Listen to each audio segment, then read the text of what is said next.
بسم اللہ الرحمن الرحیم۔ السلام علیکم معزز ناظرین و سامعین، سارہ وائس میں خوش آمدید۔ رسول اللہ صلی اللہ علیہ وآلہ وسلم نے فرمایا، اپنے بچوں کو ان بہترین کلمات سے ہر نظر بد اور شیطان اور موذی جاندار اور ہر واقع ہونے والی بری نظر سے اللہ کے کامل اور پر اثر کلمات کے ذریعے اللہ کی پناہ میں دیں۔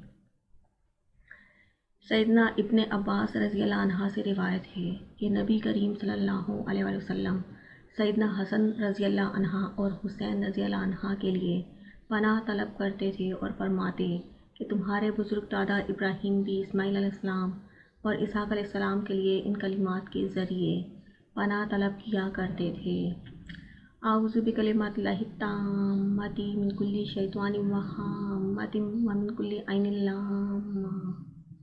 ترجمہ: میں ہر شیطان اور موذی جاندار اور ہر واقع ہونے والی نظر بد سے اللہ کے کامل اور پر اثر کلمات کے ذریعے پناہ مانگتا ہوں۔